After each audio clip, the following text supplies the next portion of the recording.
Selikhethile futhi igumgedlela inkosi enkulu uBhombela isitimela samaMpondo, ubabamkhulu, umkhulu omkhulu phakade amen. Yaze yahlupheka intombi yakwaHadebe, ilelizwi elindondozela emoyeni, elesabekayo, ethi ingaqalaza ingaliboni, uthi ngabe ubani kanti lo muntu okhulumayo. Isiyesaba nokuxoxa ngalelizwi ngoba abantu phela bangaze bathi isiyahlala, kodwa ayiyekile ukuya emishini laphana iyokhonza. Phela uma ungayihambi imishini wawubonakala njengevukelambuso ukuthi ungani wena ungayimukeli lenkolo efike nabo abelungu, njengoba sebephethe yonke into, bephethe umhlaba nomthetho-sisekelo ngowabo, ngoba nezinkantolo zonke ngezabo, kushawa umthetho wabo.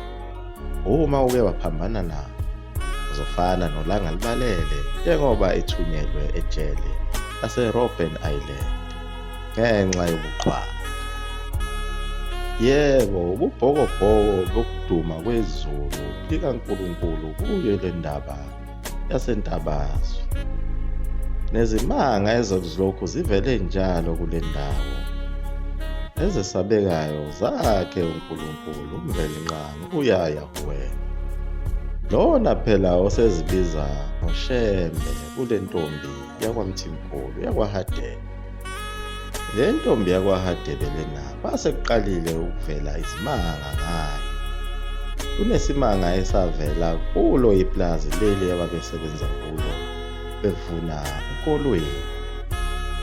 Ekuvuneni kwabo ukolweni, nalezi zintombi ezaseziwuphulile umthetho ngoba zasezinamasokha azo.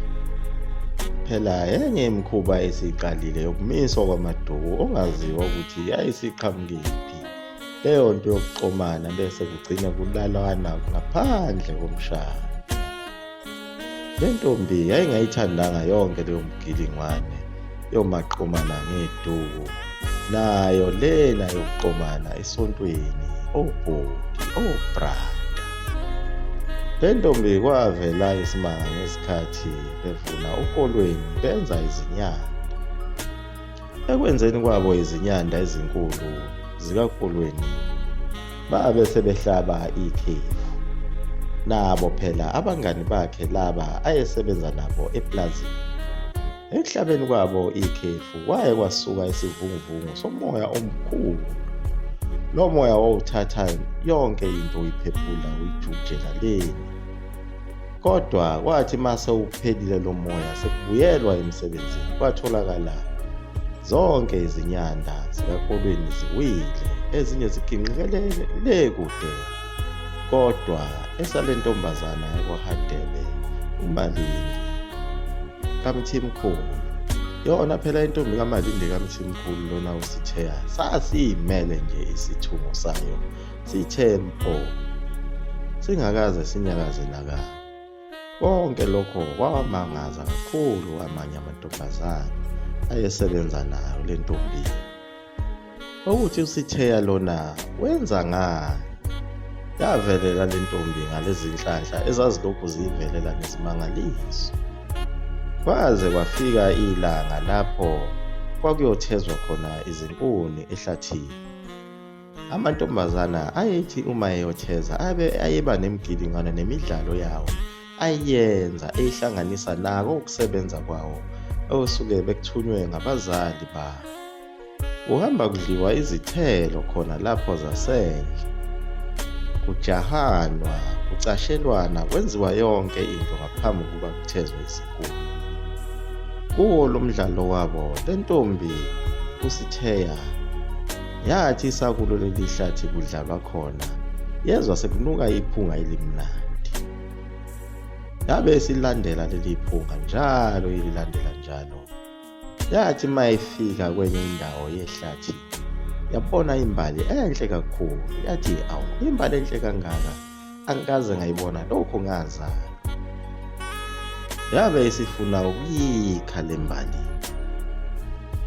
Lapho ifuna khona ukuyikha, kanti amanye amantombazana ayeseduzane eyibona nawo le mbali.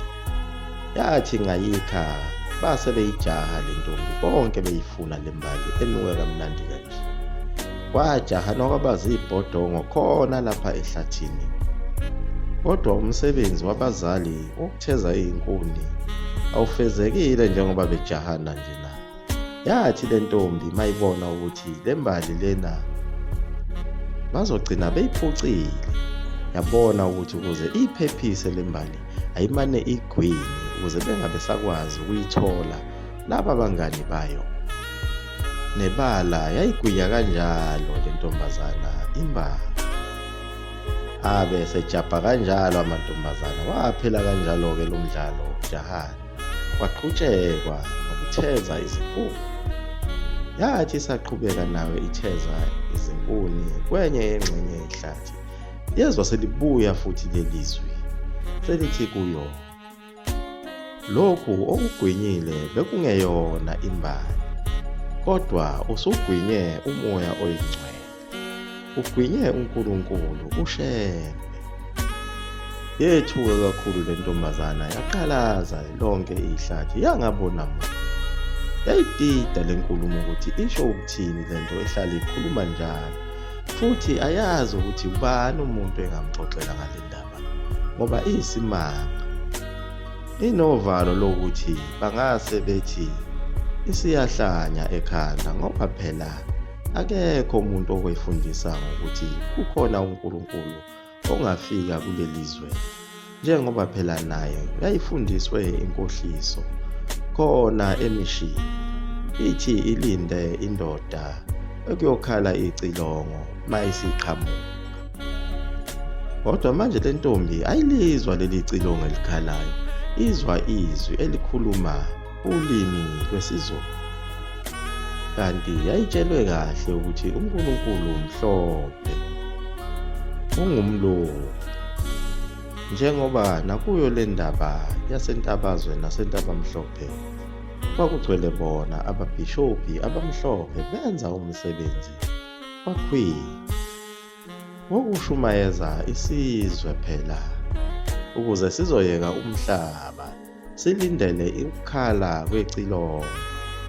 Le ndaba loNkulunkulu obhonga emkhathini othi umenzi wezulu nomhlaba wagcina ngomzazela, asizwa ozalweni lakhe ukuthi khona owakwafikelwa yiloku kukhuluma, ngoba nayo indodana yakhe umzazela uNhliziyo akaze alizwe lelizwi.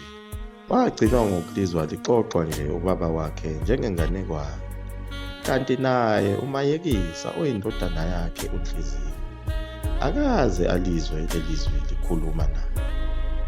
Into akezwe ngayo ukuthi yayixoxwa umkhulu wakhe ongumzazela, ogcine eshonile wafihlelwa khona endaweni yasentabamhlophe. Intombi kaMalindi kaMthimkhulu lona onguSitheya yaqhubeka njalo nokulalela lelizwi elalithi iziphathe kahle ngoba iyozala umsindisi.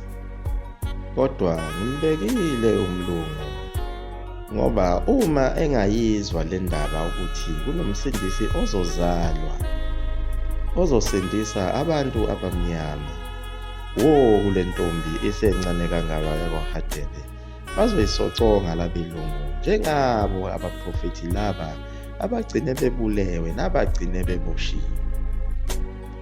Nayo le ntombi esencane isiyangena ohlwini labaprofethi ngoba phela uma ukade ukhuluma noNkulunkulu nawe usuke usunabo lobo buprofethi. Le ntombi yakwaHadebe babeyithanda kakhulu abantu abadala, njengoba naye lo baba okuthiwa uNhliziyo ozalwa uyena phela umzazela wayeyithanda le ntombi ngenxa yokuziphatha kahle kwayo. Iyaguqa lapho ikhumgedlela umzukulu kamafutha omkhovu uDu intombi yesoka. uMakhuluskopu ngenzani, imali yami igcwele isikhwama phakade ame.